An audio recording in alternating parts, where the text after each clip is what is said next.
There are wicked women in this world. And then there is Madam Nkechi, a woman whose beauty was a mask and whose heart was a deep, simmering pit of fire. In the village of Akamiri, people whispered her name carefully, a place where the river was more than water, where spirits listened and secrets had a way of floating to the surface. Nkechi walked through Akamiri with her chin high, wrapper tied tightly around her waist, jewelry dancing on her wrists. Yet, beneath all that sparkle was a darkness she guarded like treasure. For years, she hid that darkness. She smiled in public, acted gentle before elders, prayed loudly in church. But behind closed doors, her true nature clawed its way out. And one day, that hidden evil burst open. The day she pushed her 16-year-old stepdaughter, Kambili, into the raging river. But what happened next shocked the entire village.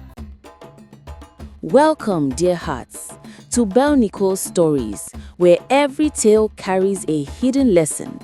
Settle in, draw closer, because tonight's story may change the way you see the world. Kambili wasn't born lucky. She lost her mother shortly after birth, and when her father remarried, misfortune walked through their door wearing red lipstick and his smile sharp enough to cut glass. From the moment Nkechi entered the compound, she despised Kambili. Not because the girl was troublesome, no. She hated her because of everything Kambili naturally was. Quiet, beautiful, intelligent beyond her age, and the rightful heir to her father's land, located in a highly developed site. Nkechi burned with envy. Bitterness grew inside her like poison. She made Kambili wash clothes till midnight.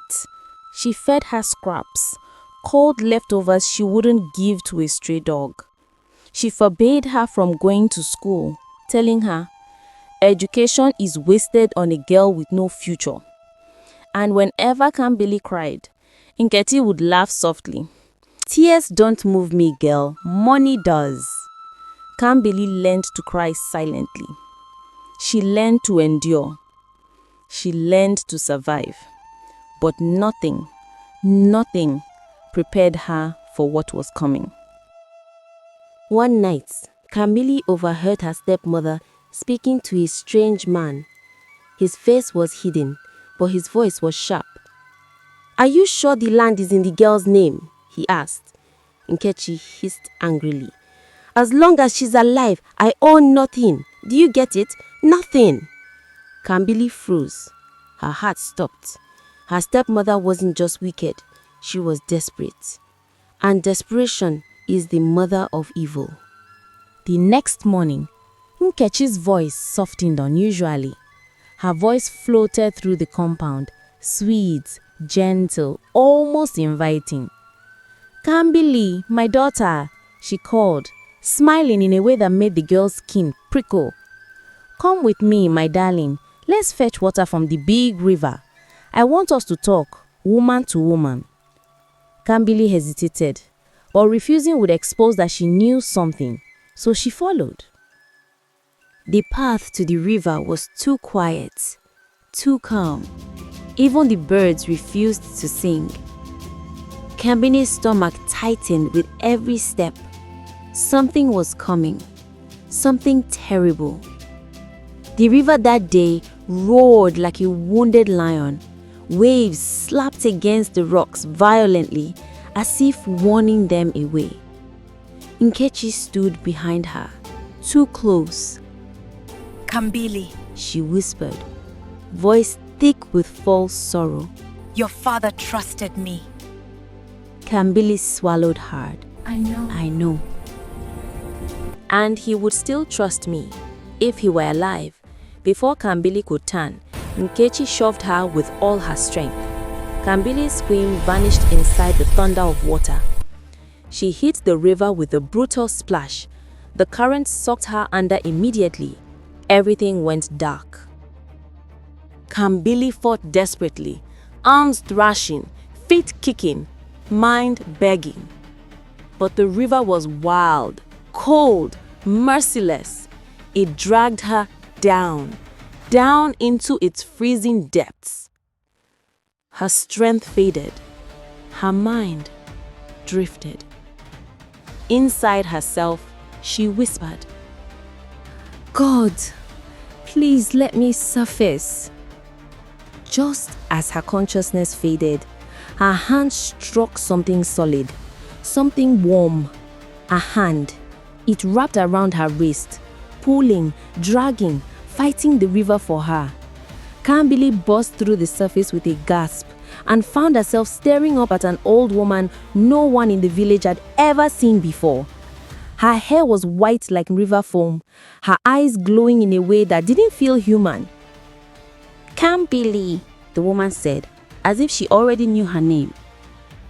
How do you know me? Kambili gasped. But the woman only smiled. You were not meant to die today. She touched Kambili's forehead, and suddenly, warmth flooded her body. Her breathing steadied. Go home, she said. The river never keeps the innocent. And before Kambili could blink, the woman vanished, like mist dissolving in sunlight. Back in the village, Nkechi was already pretending to cry. She slipped. Oh my goodness, she slipped and fell. I tried to save her. But when Kambili walked into the village square, dripping and alive, Nkechi's mouth fell open. Villagers gasped. How did you? Kambili pointed at her stepmother. She pushed me. She tried to kill me. Nkechi screamed, You're lying. Where is the proof? And fate answered. Beside Kambili's foot lay a torn strip of red cloth from Nkechi's wrapper, ripped when she shoved the girl, the same wrapper she was still wearing, torn, matching perfectly.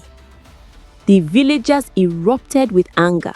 She tried to kill the girl. She wanted the land. She's wicked. Nkechi tried to run, but they seized her.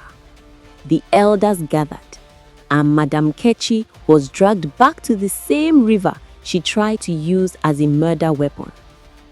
An elder raised his staff and declared, This river rejects the blood of the innocent, but it reveals the guilt of the wicked.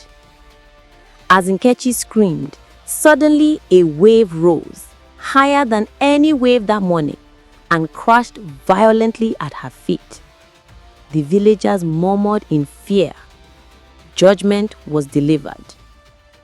She was banished, stripped of all claims, and driven away with nothing. As for Kambili, she returned home stronger, a survivor of a river that had swallowed grown men, and the mysterious old woman. Some say she was a river spirit. Some say she was Kambili's late mother, watching from the other side. But one thing became legend. The river protects those with pure hearts and punishes those with dark souls. When you plan harm, you prepare your own downfall. Because whatever you give to the world always finds its way back to you, good or bad. Thank you so much for watching. If this story touched your heart, kindly hit the like button, share it with your loved ones, and leave a comment below. Please subscribe to Bellenicolestories for more heart-touching tales. Until next time, stay kind, stay warm, and remain blessed. Bye for now.